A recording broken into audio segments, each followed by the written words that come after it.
Salam, selamat malam, dan selamat beristirahat pada malam hari ini. Dan sebelum kita beristirahat, mari kita belajar renungan firman Tuhan pada malam hari ini. Sebelumnya mari kita bersatu dalam doa. Kami bersyukur di saat malam hari ini Tuhan, karena kami boleh gunakan kesempatan yang Tuhan berikan kepada kami untuk mendengarkan firman. Kami percaya roh Tuhan menguasai memimpin hidup kami, sehingga kami taat dan setia untuk mendengarkan firman. Dalam nama Yesus kami berdoa. Haleluya. Amin. Saudara-saudara terkasih dalam nama Yesus Kristus, nas renungan firman Tuhan kita di malam hari ini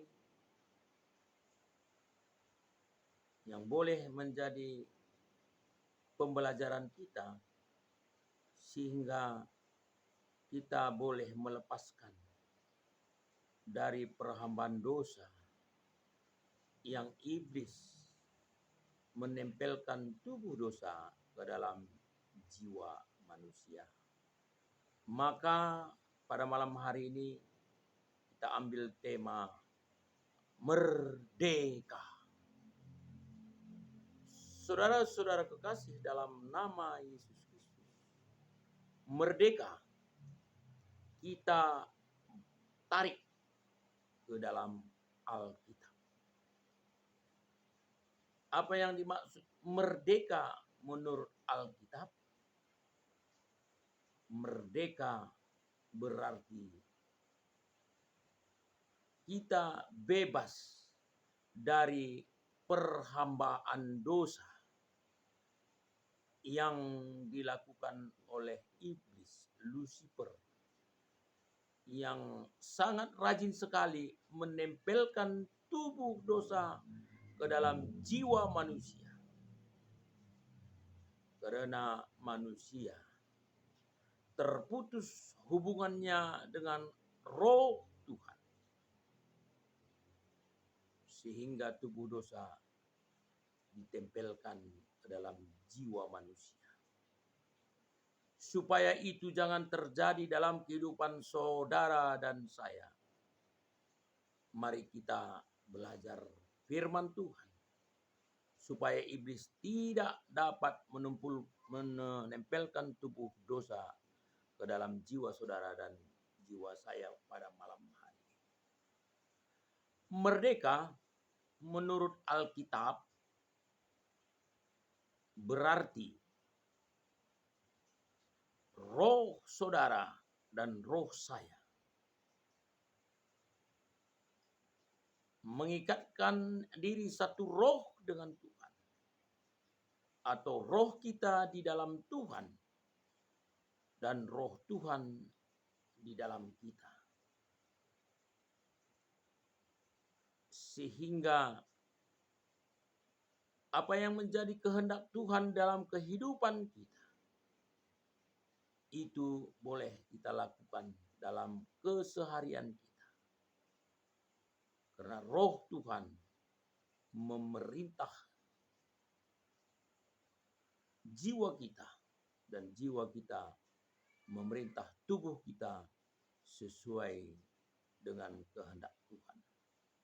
Maka dengan mengikatkan diri satu roh dengan Tuhan, yang dituliskan di dalam 2 Korintus 3:17, berarti Tuhanlah yang memerdekakan saudara dan saya di saat malam hari ini, supaya kita terlepas dari perhambaan dosa yang dilakukan oleh iblis, masuk menempelkan tubuh dosa ke dalam jiwa manusia. Tujuan Tuhan untuk memerdekakan saudara dan saya, supaya semua anak-anak Tuhan, ciptaan Tuhan, semua manusia yang diciptakan Tuhan, tujuan Tuhan mereka tidak mati dalam keberdosaannya, tapi semua manusia ciptaan Tuhan bertobat dalam keberdosaannya. Maka tujuan Tuhan memerdekakan saudara dan saya yang dituliskan di dalam Roma 6 ayat 18. Tuhan memerdekakan saudara dan saya. Selama ini kita hamba dosa, maka setelah Tuhan memerdekakan kita bukan lagi hamba dosa, tetapi kita adalah hamba kebenaran.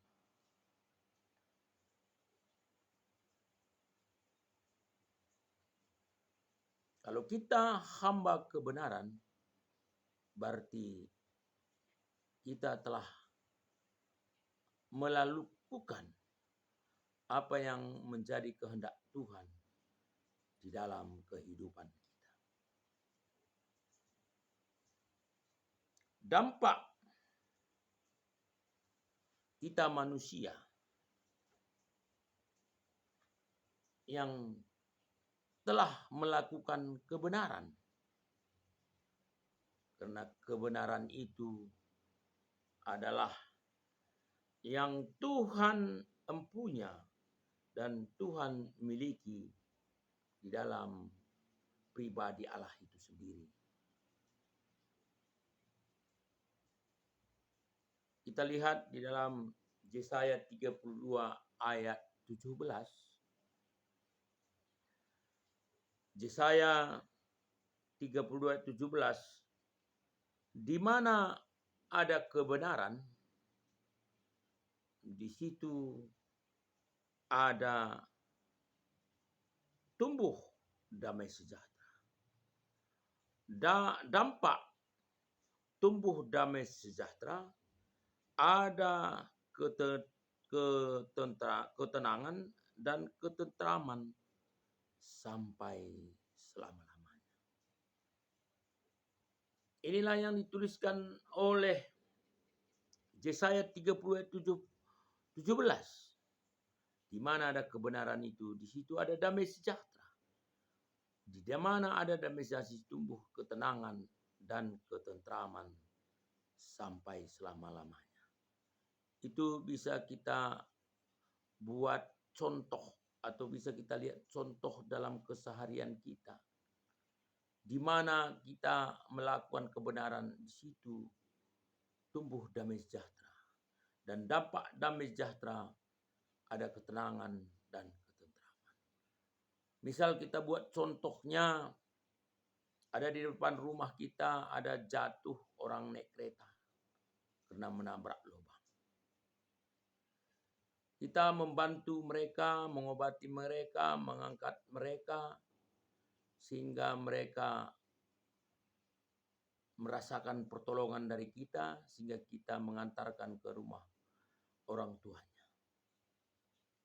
Perasaan kita menolong seseorang itu tidak terhingga nilainya. Dan damai sejahteranya tidak terukur. Bagaimana kita boleh berbuat kasih terhadap saudara kita. Itulah yang kebenaran kita lakukan.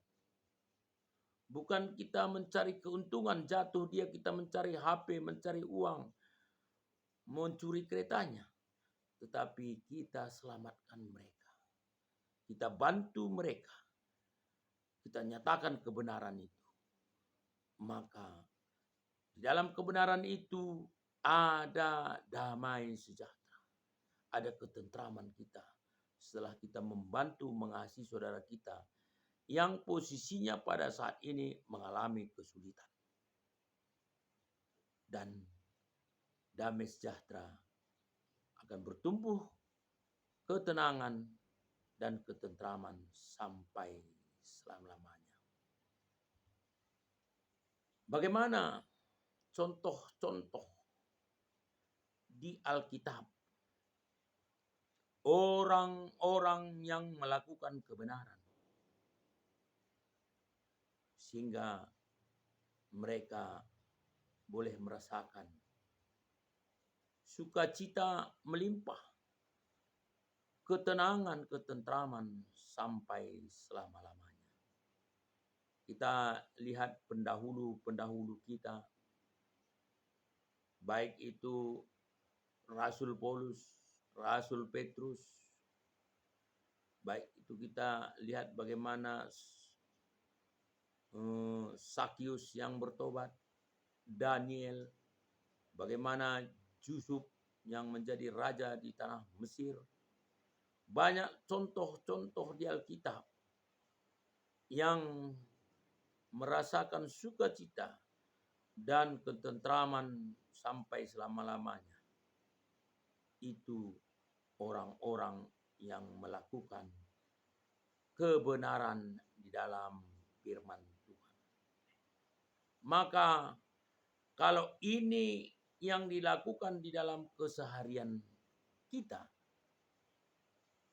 maka muncullah atau berdampak dengan keadaan kondisi kita, keadaan keluarga kita, keadaan ekonomi kita, keadaan damai sejahtera kita dalam kehidupan kita. Kita lihat bagaimana di dalam kitab Ulangan 10 ayat 13. Kalau kita melakukan apa yang menjadi kehendak Tuhan di dalam kehidupan kita, di dalam melakukan kebenaran, melakukan perintah, ketetapan, dan peraturan Tuhan, kita mengikuti jalan Tuhan, mendengarkan suara Tuhan, maka baiklah keadaan kita, baiklah keadaan saudara dan saya, karena kita melakukan kebenaran yang diperintahkan Tuhan dalam kehidupan kita. Karena kebenaran itu menjadi mutlak yang harus kita lakukan, supaya damai sejahtera, ketentraman, dan ketenangan boleh kita nikmati dalam kehidupan kita demi hari lepas hari, saudara terkasih. Yang kedua, karena kita melakukan kebenaran, melakukan perintah Tuhan, maka kita akan menuruti apa yang menjadi kehendak Tuhan di dalam kehidupan kita. Yang dituliskan di dalam Ulangan 26 ayat 18-19. Orang-orang yang taat, orang-orang yang melakukan perintah ketetapan Tuhan, maka janji firman Tuhan,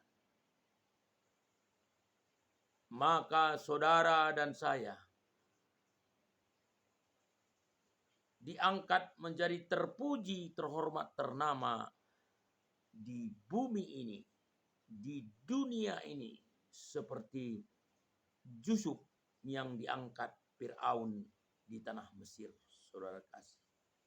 Karena Yusuf dipenuhi oleh Roh Kudus, sehingga dia dimampukan untuk melakukan apa yang menjadi kehendak Tuhan di dalam kehidupan si Yusuf. Maka dengan kita melakukan, mendengarkan, dan melaksanakan perintah Tuhan, dan pada saat ini apa yang dituliskan di dalam Ulangan 26 ayat 18-19, saudara dan saya diangkat menjadi terpuji, terhormat, ternama, dan menjadi anak kesayangan Tuhan. Dan kita diangkat di atas segala bangsa. Itu janji firman Tuhan di dalam kehidupan kita. Maka merdeka adalah salah satu menentukan saudara dan saya.